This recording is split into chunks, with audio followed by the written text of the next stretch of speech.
Nexus PMG welcomes you to the Bigger Than Us podcast, which we as energy geeks lovingly refer to as the BTU. Bigger Than Us is a podcast that focuses on ideas that will shape the future of our planet and ultimately our existence. We will occasionally lean into energy topics because, after all, it's the key to our collective survival. But we'll also explore other ideas and topics that we believe will have an impact that is bigger than us. And now, on to today's show.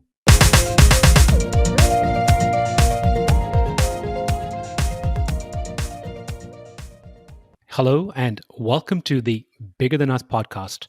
I'm your host, Raj Daniels, and today I'd like to welcome Ibrahim AlHusseini to the show. Ibrahim AlHusseini is an award-winning serial entrepreneur turned tech investor. He made his fortune in fiber optics and rolled it into clean tech in the early 2000s after witnessing the acceleration of plastic pollution in our seas and oceans. He is the founder of FullCycle, a growth equity fund accelerating the deployment of climate-critical technology worldwide. He's an early investor in Tesla, Uber, Beyond Meats, and Zoom, as well as Neobank Aspiration, Clean Choice Energy, and Devoted Health. He is a frequent contributor on CNBC, Bloomberg, and Yahoo Finance, and a passionate advocate for immigrants and sound environmental policies. Ibrahim, how are you doing today? I'm well, Raj. Thanks for having me. How are you? Ibrahim, I'm doing very well and very excited to speak with you. Thank you. Ibrahim, where are you currently located? I'm in Los Angeles, Santa Monica at the moment. That's where our offices are. I'm actually showing up to the office in a socially distant manner with my coworkers. Are you vaccinated? I had COVID in January, so I still have the antibodies. So I'm going to leave this, I'm going to leave the lines as flexible as possible for people who don't have the antibodies, and then I'll jump in those lines as my antibodies wane in the next 6 months. And if you don't mind sharing, how was your experience with COVID?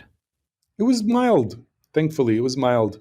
I locked myself in a hotel room, watched Star Trek, and ordered a lot of room service and gained a bunch of weight. So have you lost the weight? I'm working on it. I tried keto for a while and failed, and now I'm, doing gym and trying to eat salads. I'm doing the things, it's it's a daily struggle, but I'll take the struggle over most. Well, good for you. Good for you. So, Ibrahim, I like to open the show by asking my guest the following question. If you were asked to share something interesting about yourself, what would it be? Gosh, great question. So this is a question I wonder a lot, which is what forms us? Like, how do we, turn into the people that we are? And I think it has to do with, I'm sure some part of it is nature, but the which I can't speak to because, I can't dig into my own genome and figure out what makes me me. But I can definitely speak to the nurture part, which is my unique life path. And of course, all of us have a unique life path. But, I get asked questions all the time. Why did I choose this line of work, for example, which is, climate change? Why do I care about the things that I care about? And I think it has to do with just growing up as the son of refugees in a host country and watching the precarious position that my parents found themselves in, having been, Palestinian refugees, having to raise their kids in a place that was, semi-hospitable and allow us to build a new life, but also with the fear and wonder that if things changed geopolitically, we'd have nowhere to go. And, that insecurity formed my view of the world, and in a positive way, in the sense, like not everything is a curse, right? Everything is there's two sides to every coin. So things that are usually a curse can also be a blessing. And how it's been a blessing for me is just allowed me to be a more sensitive person and a more holistic thinker. I don't look at the world in just with blinders on. I look at how everything is inextricably connected, and how one butterfly effect in one place in the world can have effects across the board. I mean, we now know this on a global level, right? Like an individual coughs halfway across the world, at a wet market and the whole world shuts down. So that's been my experience all the time. How does this piece of injustice affect all of us? How does this piece of environmental irresponsibility affect all of us? How does this economic policy affect all of us? So I never I grew up with this view of the world, mostly informed of because of my upbringing. So that is interesting. And a couple of things you said I want to point out. First, regarding, not every curse is a curse. And with the benefit of time, I often look back and think to myself, some of the hardest times that I've had, I now value those experiences because I learned from them and was able to make different choices going forward. The example you gave regarding, the cough gentlemen across the world, I remember during the 2008 2010 financial crisis, I think the sentence went something like, when America coughs, the rest of the world catches the flu. Yep. And now it's in reverse almost. So it is interesting. One thing I do want to ask you about that I thought you might point out, but I'm going to ask you anyway. Tell me about the long hair, the Kurt Cobain time, and how you started your entrepreneurial journey. That's a funny story, actually. Because of my upbringing in a host country, obviously I was eager to move somewhere and start a life that felt more at home. And pre-Trump, America's image in the world was a very hospitable place, right? A very welcoming place, a place that, to whatever degree it is imperfect, still is a place that, looks at everyone based on their ability to contribute compared to their skin color, name, or religion. Obviously, for somebody with my name, 9/11 was a little bit difficult. And then, Trump years made it even more difficult. But anyway, before all of that, you're talking about the early 90s, I was a 17-year-old boy eager to apply for colleges. And I applied to universities in Washington without realizing that there is a Washington State and a Washington, D.C., and instead of being where a lot of my friends were in DC, I ended up accidentally in Seattle. And that changed the trajectory of my life because it was the grunge scene and Kurt Cobain and growing my hair long and jumping in mosh pits that had me one day start a business. Not because I eagerly wanted to start a business, it was because I desperately didn't want to go through the awkward hair growing phase again, because if I had gone back home, I would have had to get a haircut, and the rest is history.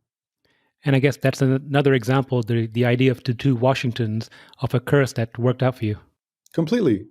I mean, it was jarring, right? Like here I am coming from the Middle East where, it barely rains and it's always sunny and warm, to a place that is dreary and wet all the time. And I'm like, I don't know anybody. I'm on the furthest part of the continental United States than I could be from the Middle East, and trying to keep this mistake from my parents, because they were kind enough to help me with my college tuition.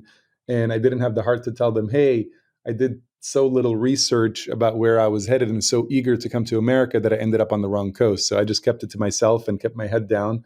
And it was, because of that mistake, like you said, I started a business and that business took off, and I started another business and that other business took off. I became a serial entrepreneur. I became an investor, and really it changed the trajectory of my life. So yes, the don't curse situations lest they prove to be a blessing. So before we get to your current organization, just for a moment, take me back to that time when you realized that you had made that mistake. Were you already here then? Were you en route? When was that? Funny. It was in a Delta flight in Atlanta, where it was supposed to connect between London and this town that I had never heard of, that I thought was pronounced Seattle, and that I thought was a college town somewhere around Washington, D.C., because this was pre-internet. So I looked in a National Geographic map that my dad had in the middle of one of his National Geographic magazines, couldn't find it on the map around DC, and figured it was too small to make the map, but so be it. I'll just see my friends on the weekend or whatever it may be. But, when I connected on that Delta flight in Atlanta and they announced the movie, I thought to myself, like, how is it that there's enough time between Atlanta and DC to play a movie? And I asked the flight attendant, and she told me where we were headed. And like, I think I was a deer in the headlights from that conversation forward for about 3 weeks. Wow, it's amazing. It's amazing. What was the movie? I think it was. I don't remember actually. I don't remember. It would be funny if it was Sleepless in Seattle, wouldn't it? I was gonna say that, but I don't know. I don't. It feels like it could have been, and it might have been, but I didn't want to say that. Lest it just be like a mental association given the name. But if the timelines match, and I'll look. I mean, I guess I can look now and see. Could have very well be. Anyway, Interesting. So let's fast forward. Can you give the audience an overview of FullCycle and your role at the organization? you bet. Can I give a little bit of kind of pre-FullCycle context for why that whole thing happened? Absolutely. Great. So what happened with me is, we talked about being a serial entrepreneur, becoming a general technology investor, starting a family office, doing really well in fiber optics and fiber optic switches and all these, fantastic technologies that kind of underpin the world today. But because I would go home and visit my family, I'd scuba dive in the Red Sea in the same spot time and time again. So I had the displeasure of seeing the degradation in the quality of the marine life over time. And it opened my eyes to something that I didn't realize was happening, which is biospheric collapse. Because most people don't realize that, climate change, this thing that we talk about so frequently today, the symptoms of it were happening underneath the surface of the water way before they showed up in the ways that are obvious today, like these big forest fires and the droughts and the floods and all these extreme weather patterns and the once in a century uh, weather events that seem to happen on a yearly basis now. Before all of that, it was all happening underneath the surface of the ocean. So I got to see my favorite ecosystem completely collapse, go from vivid to barren, full of plastic in about a decade. And this was 2003. So I went back home and hired every single climatologist and environmentalist that could take my money to educate me about the climate math on this closed sphere in the middle of space. And I realized very simply that this is, first of all, that the Earth is like a miracle upon miracles in its capacity to contain life and so many beautiful expressions of life. Like that is an extreme rarity in the universe, and that we were messing with its life support system by releasing all these greenhouse gas emissions and changing the chemical balance of our oceans and our atmosphere. So obviously, it didn't make sense to continue to accumulate personal wealth on a planet that was dying. That's like, the wanting to be the richest guy in the cemetery seems stupid. So I decided to, but I also wasn't a government and I wasn't an NGO. So I didn't have facility in those domains, but I did have facility in being an entrepreneur and an investor. So I decided to direct my capital from that point forward to clean tech. And I realized over 17 years of investing in clean tech that just investing in the right companies is helpful, but given climate timelines, they don't actually play enough of a role in accelerating the deployment of climate critical technologies. And that's when the model of FullCycle came into being. So, can you define the model of FullCycle? You bet. So, um, so here's a statistic that most people don't realize is, in Los Angeles, if you stop at any traffic light, you're bound to see a Tesla, a Model Y, a Model S, a Model X, a Model 3, some sort of Tesla. So, I'm sure in San Francisco, New York, and other major cities, Berlin, et cetera, that's the same case. But if you really look, the company's 17 and a half years later, and Teslas on the road make up 1/3 of 1% of all cars on the road, 17 and a half years later. And that's probably the biggest, most obvious uh, perceived climate success story out there. In fact, the electric vehicles are helpful, but the underpinnings of modern civilization, the things that allow us to do the things that we do, that we take for granted, are actually a much bigger systems, like energy systems and water and waste and food systems. And that's where the majority of the discrepancy between emissions that we produce as a civilization and what the earth can absorb. So, and if think about something as simple as $100,000 or $50,000 car taking this long to create a penetration in the market. Now, think about how long it would take to replace all these big systems from their 19th and 20th century technologies to their 21st century counterparts. We're talking about a very, very long time. And these are much more carbon intensive applications. Like, take something like 550,000 combustion engine cars moving to EVs for it to equal unplugging one coal plant from the energy grid. So we need these big systems. And then we need to calculate their rollout against climate timelines, right? Because it's not like we have all the time in the world. We're literally 40 years late to addressing the problem. And something about, climate tech is it doesn't benefit from Moore's law, right? Like these big systems don't double in efficiency every 18 months. The solar was invented in the 50s, commercialized in the 70s, and it had a 15% efficiency back then from converting sunlight into energy. And 50 years later, it's now up to 25%. So this isn't a matter of technology coming to save us. We have to invest a lot into replacing all these old, dirty pieces of infrastructure into their new, clean versions. So if you look at the math and the timelines, it doesn't work. You need a new model to accelerate the deployment of climate critical technologies. So that's when I invented this model, and my team rallied around it, and now we have this beautiful model that is purpose built to address climate change from the private sector by first choosing the technologies that are market ready, meaning no early stage stuff, because like I said, it takes a long time for these things to get commercialized. And if your house is on fire, you don't go invent firefighting technology, right? You accelerate the deployment of buckets and hoses. So, the first thing is to identify the market ready technologies that are climate critical. And for us, climate critical literally boils down to, the nuance of which molecule it is addressing. Because, even though we hear a lot about CO2 emissions, CO2 is the weakest greenhouse gas. If you look at the other greenhouse gases, some of them are anywhere from 86 times more heat trapping than CO2, like methane, to 13,000 times more heat trapping than CO2, like refrigerants.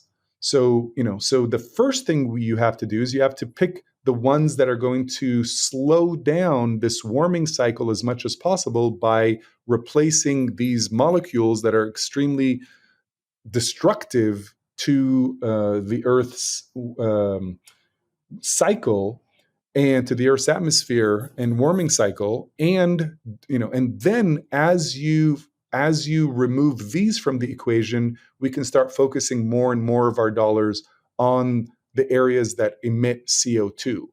So it's so that's what we did. So we created this interesting model that identifies these technologies that are climate critical, that are market ready, and then we invest the majority of the capital aggregated in our growth equity fund in accelerating the deployment of their technology worldwide. So they have this dedicated funding vehicle that pretty much turns them into a franchise where we can just stamp them out like as if we're their master franchisee, and our market for that franchisee agreement is planet Earth, and then we get to stamp them out as fast as possible. And I'm super proud of that model because I get to know as an entrepreneur, and of course, as an entrepreneur and an investor, our North Star is always efficacy, right? So I get to know that I'm not just doing something that feels good. I get to do something that is good, that actually is going to create real results in the real world, as opposed to make me feel like I'm creating real results in the real world. And those are two distinctive things. They really are. And can you give an example of a market-ready technology that you've invested in? Sure. So far we've identified three. And every single one of them has a minimum of 1 gigaton or more of climate abatement capacity. And the discrepancy between what modern civilization produces and what the Earth can absorb is 51 or so gigatons per year. So every single one of these technologies can abate a minimum of 1. We found some that can abate up to 4, sometimes 5. And one I'm going to mention to you is super interesting because 10 years ago, waste wasn't even part of the climate conversation, just to give you an idea of how quickly the space is evolving. In 2019, NASA flew a satellite over California to identify methane leaks in the natural gas pipeline infrastructure, and they found 3 and fixed them.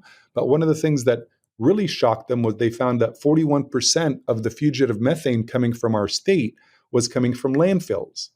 So, and remember I mentioned earlier, methane is 86 times more heat trapping than CO2 in the first 20 years of the molecule's existence. And, that was extremely shocking because in the developed world, waste is usually put in what's called sanitary sealed landfills. But that quote unquote sealed technology is obviously breaking down, and all of that methane is seeping in our atmosphere, which is a massive problem, especially if you look at it globally, because 70% of the world doesn't even have sealed sanitary landfills. They have big open pits that they dump waste in, and it just breaks down into methane and goes up into the atmosphere, or breaks down into leachate, which is a toxic sludge that goes into our groundwater. So we found a technology that can take, omnivorous waste without having to clean it and turn it into value, whether that value is energy, whether that value is renewable natural gas, whether that value, which we're most focused on, is the building blocks of materials. So it actually is the closest technology we have found for circularity, because we hear a lot about the circular economy, which is what we need to get to, which mimics nature, right? Because nature doesn't have waste. The waste from one system is the food of the next system.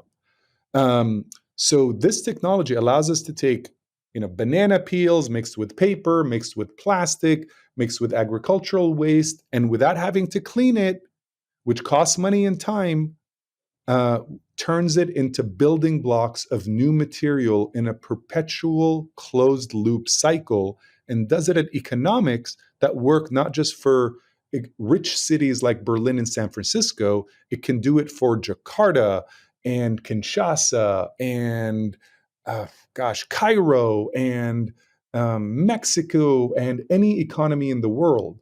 So that, of course, drives more capital to it and has the potentiality of transforming our relationship to our waste.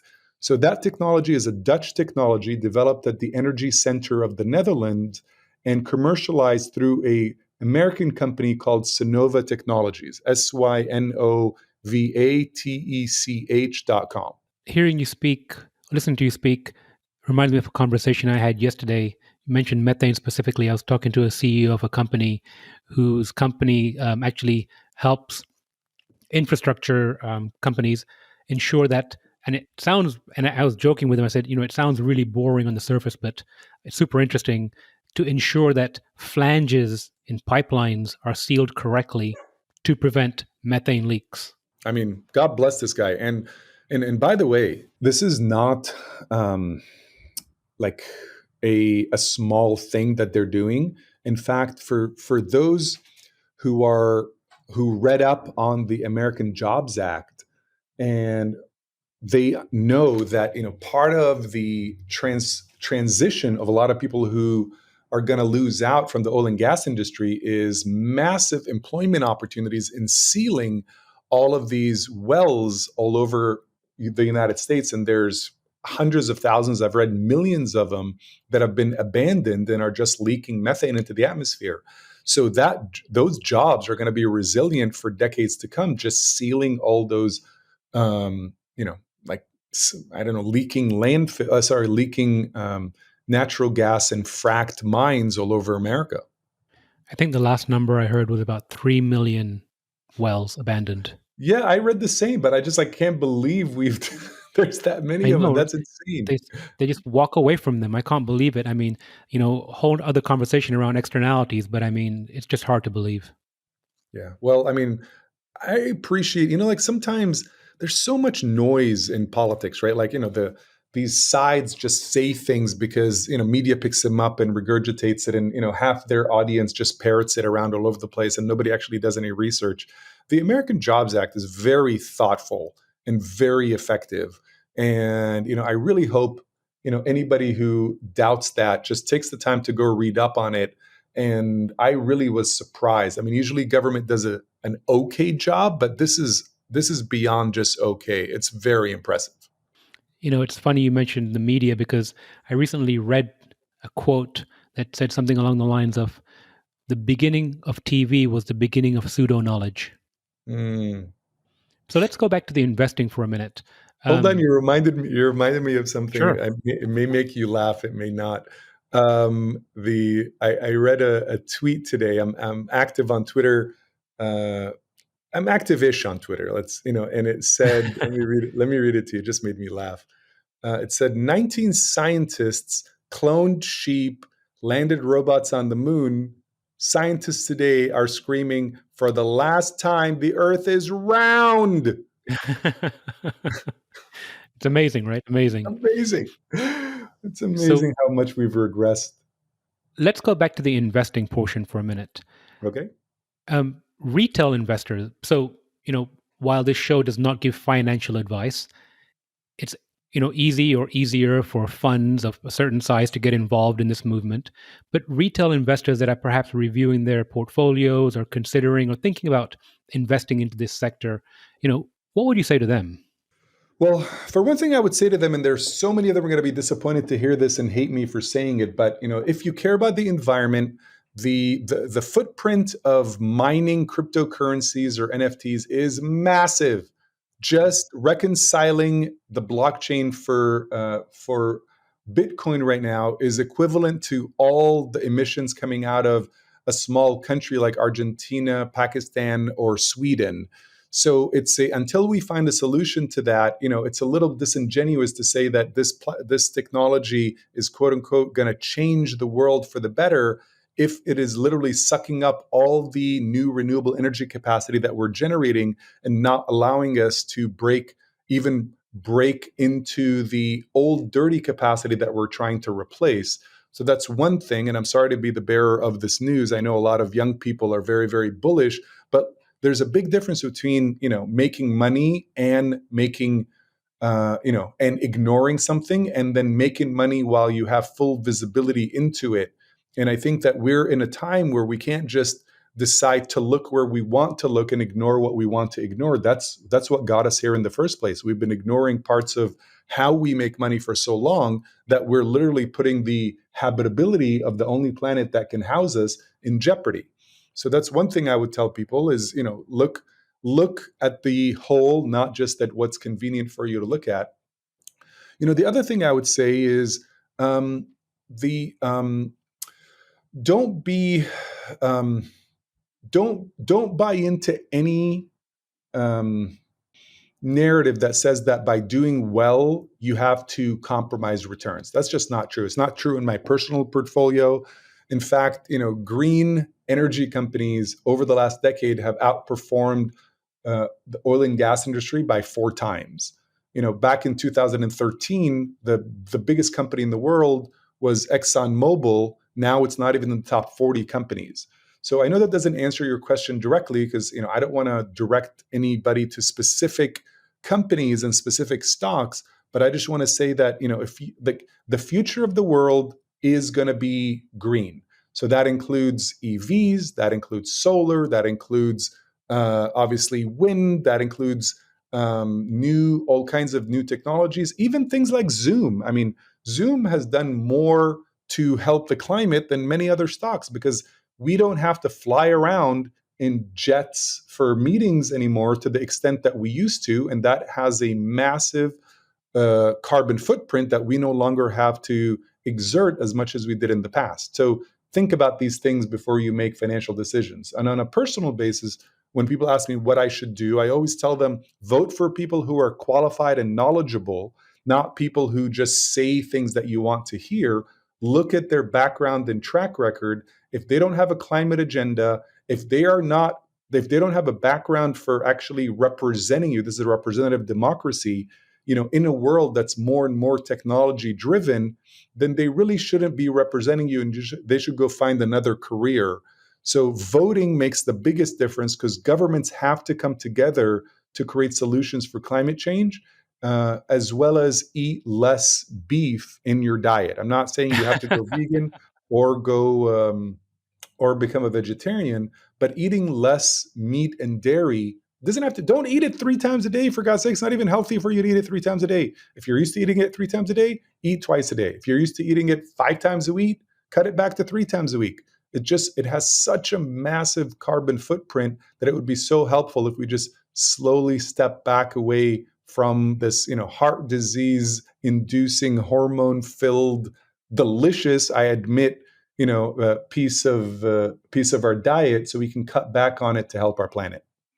Well said. And to add to those investors that might be considering reviewing their portfolios or investments, I recently heard of an organization called AsYouSow.org, and I'll put a link to it in the show notes.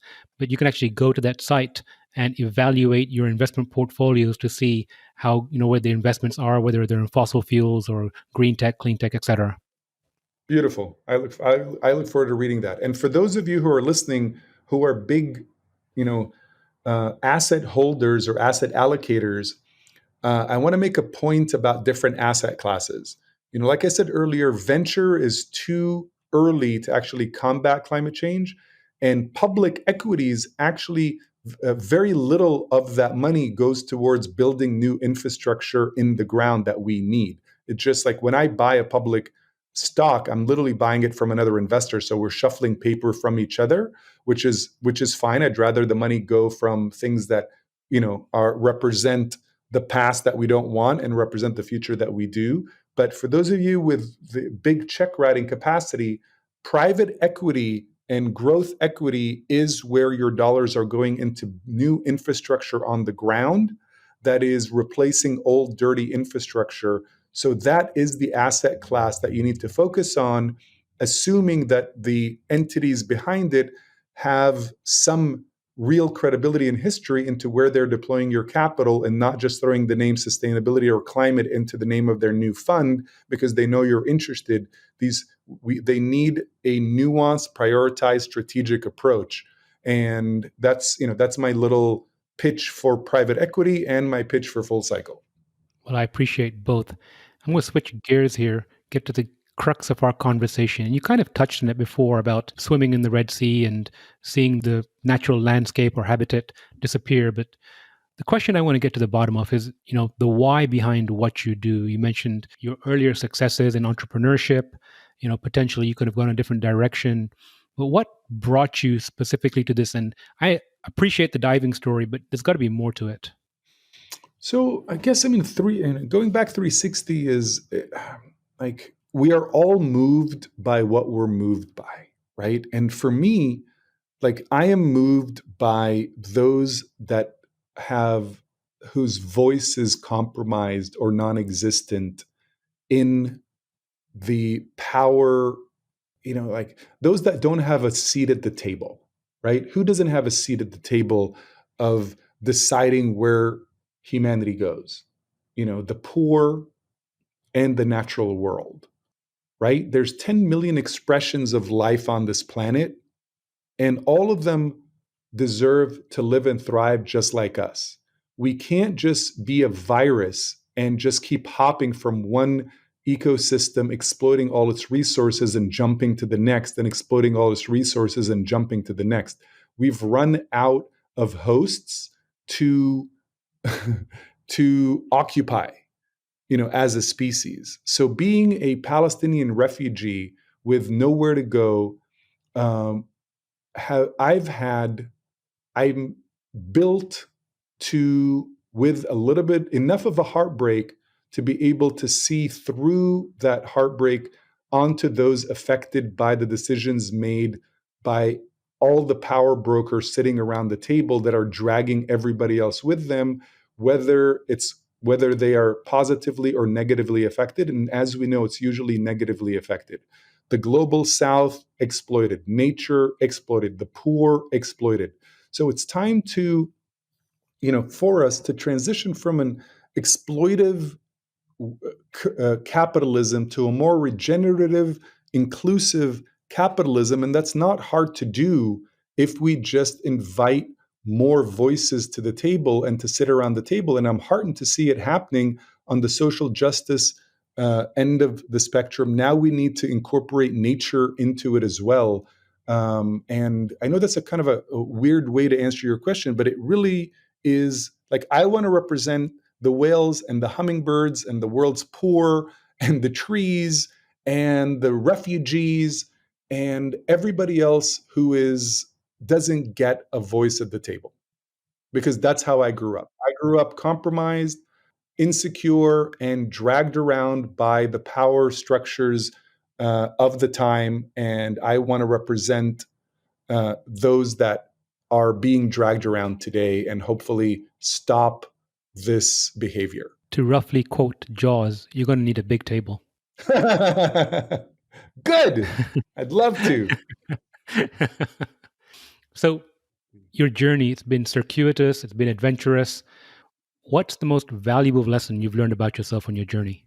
The most valuable lesson is I'm grateful to my parents for raising me, protecting me in such a way that I have a strong emotional constitution, and that gift that they gave me, I get to use, in the ways that I mentioned on this call, because capacity, emotional, psychological capacity, is really a gift. And, it can be born from different circumstances. Some people have horrible upbringings, and that forces them to have strong constitutions because they had to deal with so much adversity.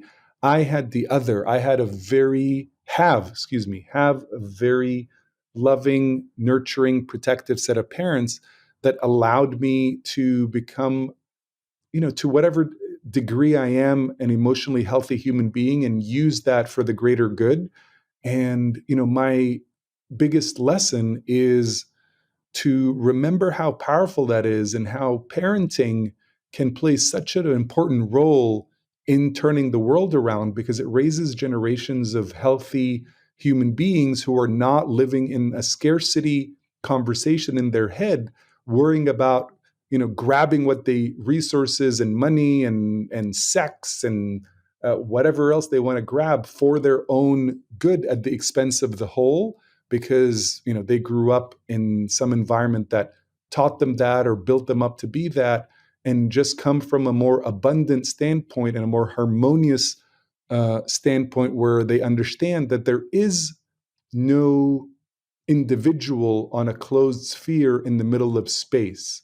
There is no lane specifically for somebody to exploit personally at the expense of the whole. We're all in this together.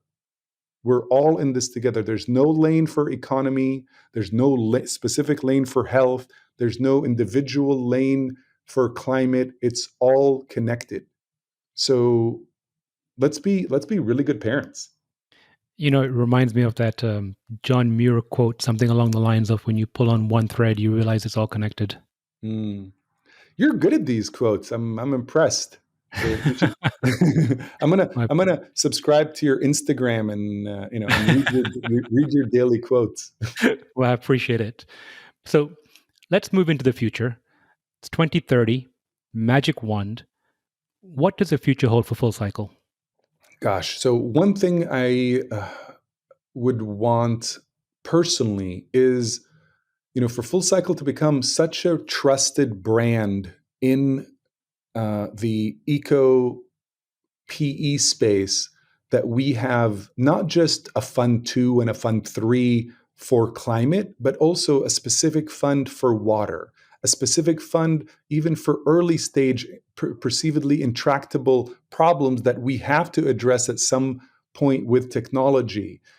We have, public equity funds as well that are directing capital in at that level to the right companies, where we're just like this, multi-asset brand that are all directed towards something that we invented locally called CROI 20, carbon return on investment in the first 20 years, which is something that we use as our guide for picking stocks, technologies, investments, etc. And because once you do that, every dollar being put into the space at any asset class towards any problem, whether it's social or environmental, is being used in its most effective direction. I don't know. So that's my vision for 2030: is that um, we become that trusted, known brand. And personally, that the company expands way, way, way beyond myself, such that my daily participation is like unnecessary, and I can step back and maybe just become a board member with a much more expanded board that includes all kinds of different stakeholders, and be able to spend more time with my wife, maybe even think about having children, and kind of like spend a little bit of time and with those parents that I mentioned as they grow older, and enjoy them in their twilight years. That would be fantastic. I'd love that. I like the idea of extended shareholders and more inclusivity. Harkens back to the comment you made around, building that table. So you mentioned good parenting. Last question. If you could share some advice or words of wisdom with the audience, what would it be? And it could be professional or personal. So 20 years ago, I had a conversation. I saw two friends of mine, 21 years ago, actually. I saw two friends of mine have an argument. And they were a couple, and their version of an argument was one of the more respectful, balanced, healthy conversations I've seen between two people. And that did not resemble what was an argument in my world. And I asked them how they were so evolved around their version of communication. And they said they took a course 20, this whenever they took it, from an organization called Landmark. And that organization, I ended up signing up for and taking a bunch of courses. And it really kind of planted the seeds of being 100% responsible for the world as it is. And that is such a healthy way to look at things, because it's a very empowered way to look at things, right? If we're responsible for the world and we're responsible for our life, that gives us power to do something about it. If our relationship to it is that we are just a victim and we are stuck in this, in the river moving us wherever it chooses, we cannot stop and get on solid ground and start pulling people up with us. So every life is different. Everybody has had to carry some sort of burden, and some of it is extreme compared to others. And if we can dig in, no matter how extreme our burden has been and our life path has been, and find some power around, hey, you know what happened happened. I can't go back in time and change it. I can look to the future and do something about it. The first thing we need to do is just take responsibility for that piece and for our life, so we can start getting kind of into the driver's seat instead of just assuming that we're going to be a perpetual passenger. So I guess that's my piece of advice to everybody: is no matter what happened, no matter what is currently going on, if you can find a way to own it, and find your way in and your personal responsibility in it, then you can be in a place of changing it, and you can have that be on the micro level, your individual life, or as big a macro as you choose to take on. So did you choose vanilla in the I Landmark don't forum? Oh, Landmark Forum. That's right. The chocolate vanilla chews. Yes. That's right. Chocolate Yes. vanilla chews. And you only Chocolate get vanilla vanilla. chews. Yeah. I mean, the point is I learned to choose, right? Just like, hey, is it this or is it that? And if you're Whatever it given is, vanilla, that's choose right. it. Yeah. Yep, I remember that weekend course I took about 20 years ago. I love that. I love that you took that. It was so transformative. It really And was. I did the weekend, and then I did the follow up. I think 6 or 12 week program after that, mm, and it was life changing. gosh, I feel kinship, my friend. That was it's a transformative thing, and I hope their courses become more accessible for more people.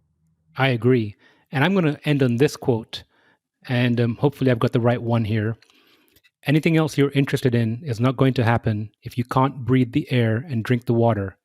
Don't sit this one out. Do something. You are by accident of fate alive at an absolutely critical moment in the history of our planet. Carl Sagan, which I believe is one of your favorite quotes. So much. What a brilliant human being. If we only listened to him, in the 70s, we would be in a very different place today. Let's listen to let's listen to our smart people. And the ones that care. It really will make a difference for us. And 50 years from now, we'll be in a different place if we listen to the right people. Absolutely. Well, Ibrahim, this has been a real pleasure, and I look forward to catching up with you again soon. Raj, it's a pleasure. I look forward to meeting you in person at some point. You're a lovely Like, human. likewise, thank you. Thank you for listening. If you like our show, please give us a rating and review on iTunes. And you can show your support by sharing our show with a friend or reach out to us on social media, where you'll find us under our Nexus PMG handle. If there's a subject or topic you'd like to hear about, send me an email, btu@nexuspmg.com, or contact me via our website, nexuspmg.com. And while you're there, you can sign up for our monthly newsletter, where we share what we're reading and thinking about in the clean tech, green tech sectors. Bigger Than Us is a Nexus PMG production.